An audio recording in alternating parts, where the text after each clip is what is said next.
Hello, and welcome back to our read aloud of The Trouble with Antlers, aka Melvin's Rampant Rack. Today we are going to read chapter 13. Now, if you'll remember, Melvin and Polly have come up with a plan to hopefully keep Melvin's antlers from becoming an issue if he encounters Amelia again when leaving Mr. Sloth's class, or when she's leaving Mr. Sloth's class and he's arriving.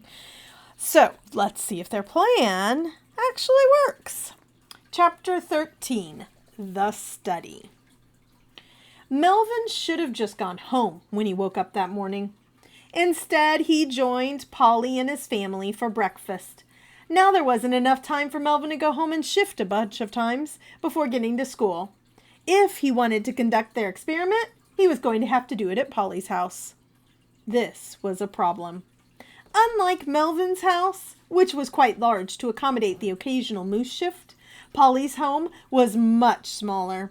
The only room large enough to accommodate a shifted Melvin was the study, which belonged to Polly's dad.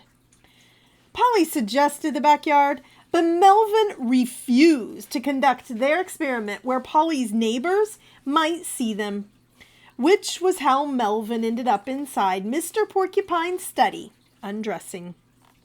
Luckily, Mr. Porcupine had already left for work, and Polly's mom was busy getting his younger brothers and sisters ready for school. This allowed Melvin and Polly the freedom to sneak into Mr. Porcupine's study without being seen. Melvin had never been in the study before. It was a huge room with a reading nook on one side and Mr. Porcupine's desk on the other. Between the two areas was a large, empty, carpeted space. "The kids like to play on the carpet," Polly explained. "Do you think it's a big enough space for your moose?" "Probably." Melvin eyed the area. "Maybe we should move the armchairs a little further back. The desk too, just in case." He really didn't want to destroy Mr. Porcupine's study with his ridiculously large moose form. "Right, let's do it then." Once they'd moved the furniture, Melvin felt better. "I think this should be enough room," he said, "especially if I don't move around a lot." "Right, okay, well, I'm going to stand in the hall, keep a lookout. You shift as many times as you can as quickly as possible. You've got about 15 minutes before we have to leave." "Got it." Melvin was already pulling off his clothes. He barely registered when Polly left, closing the door behind him. As soon as he was naked, Melvin focused on his moose form. As usual, the first shift of the day was the fastest and the easiest. Melvin's moose exploded from his human form, antlers slamming into the walls on either side. Melvin froze. Was his rack seriously so long that it stretched from wall to wall? He slowly turned his head, the clatter of his points as they scraped across the walls, making him cringe. He froze again. Did it really matter how long his spread was? What mattered was shifting back. He focused on his human form, and the sound of his bones breaking and shrinking filled the room, along with the sound of several things falling to the floor. Please don't let that be anything important. His knees buckled and he landed on the carpet, gasping for breath. He looked up and winced. His antlers had scraped some paint from one of the walls, and he glanced to the other wall. Oops. A knock sounded on the door. "Everything okay in there, Melvin?" Polly stuck his head in. Yeah? Just knocked over a shelf of books."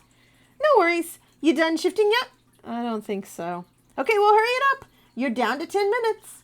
Polly closed the door again, leaving Melvin alone in the study. He debated choosing a new position. Was it better to stay where he'd been to minimize damage elsewhere, or find a new place where his antlers wouldn't cause issues? Melvin pushed to his feet. He wasn't sure there was anywhere else he could stand. The study that had seemed so large before now seemed really small. He should have gone home last night, never mind his parents' plans for the evening. Planting his feet, Melvin focused on his moose.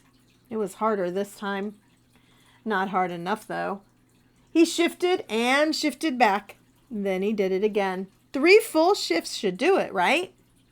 He thought about Amelia, the smile on her face when she'd seen him yesterday, the skeptical look she'd given him in the woods, the way she'd smelled. His head got that tingling that signaled an impending partial shift. "Damn it," Melvin muttered. "One more time." He focused on his moose form. The antlers came first this time in his hated partial shift. He swayed in place, the points rattling against the bookshelf on one side and the wall on the other as he tried not to let the weight of his rack drag him to the floor. Bullwinkle. Where was his moose? Just as he had that thought, the rest of the form followed, legs cracking and bending and reforming, then his chest, arms, and last, his head. It was the slowest and most painful shift he'd ever experienced. When it was over, his back legs went out from under him and he landed on his rump. As he went down, one antler collapsed. Two more shelves, and the points of his other antler dragged a furrow in the wall, expanding the damage already there. "Melvin, we're out of time." Polly opened the door. "We've got to go. Come on, big guy. Time to be human again." Here is a picture of poor Melvin in the study, causing chaos with his antlers. Bookshelf on one side, pretty collapsed there, and a giant furrow in the wall on the other.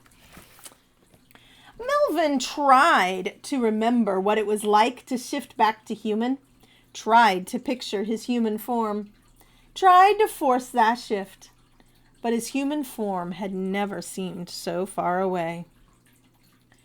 "Melvin, this really isn't cool, man." Polly slid into the room, closed the door, and leaned against it to study Melvin. "You're stuck, aren't you?" Melvin lifted his chin just a little, dewlap swaying a bit with the movement. He was reluctant to move much beyond that, out of fear that he'd cause even more damage to Mr. Porcupine's study. Polly sighed. "Guess we're going to be late. He slid down the door and settled on the floor. Melvin blinked. He couldn't believe Polly was going to keep him company rather than go to school. Polly hated to be late for anything, let alone for a class. He considered it rude. Yet Polly was staying rather than rushing off. Of course, Melvin was stuck in his moose form in Polly's dad's study.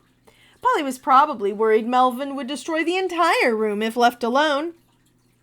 So, think about your human form, your monstrously huge feet, your gangly arms and freakishly long legs, your ugly head, you know the one, the antler-free human one.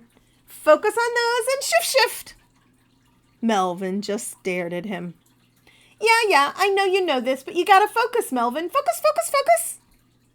Melvin didn't want to focus. He wanted to lie down. The only thing he wanted to focus on was a nap, just for a little while, a small, tiny nap.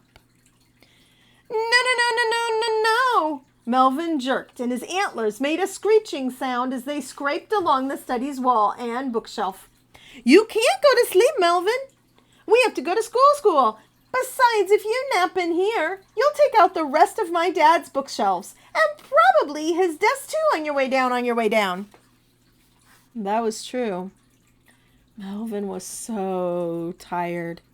But no nap meant he had to sit here in his moose form with his heavy antlers to hold up, unable to even lean over or relax. Melvin! Melvin jerked again. Right. He needed to shift, because staying here in his moose form awake was never going to happen.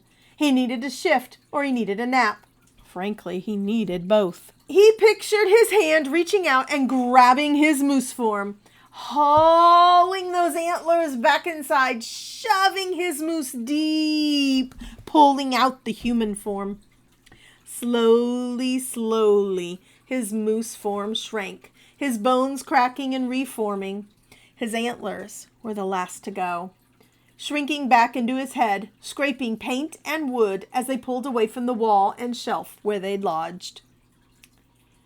Melvin fell forward, sprawling face down across the carpet, his human form so drained of energy he wasn't sure he'd ever manage to gain his feet again. Time whirled away in slow, steady beats. Come on, Melvin. Polly dragged him to his feet. There's no way you're going to have gone through this for nothing. Second hour starts in 30 minutes. If we hurry, we can just make it. Melvin glanced around. The bookshelf he'd destroyed was intact again. They weren't ruined, just collapsed. The wood had a few gouges, but the books mostly cover the rough spots. My dad will never notice. The wall, on the other hand, we may have to repair. They would definitely have to fix it. There were huge furrows in the wall, gouges that stretched from just below the ceiling. Melvin knew that'd be just over the 7-foot mark, to about the midpoint of the wall. I'm so sorry, Polly. Tell your dad it's my fault. It's all good. As long as we fix what we broke, my dad'll be fine. Let's get to class. And next time, maybe we'll run the experiment at your house. Yeah, good plan. And that's the end of chapter 13. All right. So Melvin has succeeded in shifting an awful lot. And tomorrow we will find out if all that effort, fixes his problem or not. Will he be able to see Amelia? Will he be able to have a conversation with her without those antlers making an appearance? I don't know. We'll find out tomorrow. All right. Enjoy the rest of your day. And I will see you here tomorrow for one final read aloud. Yes, tomorrow is the last chapter of our book, The Trouble with Antlers, a.k.a. Melvin's Rampant Rack. See you tomorrow. Bye.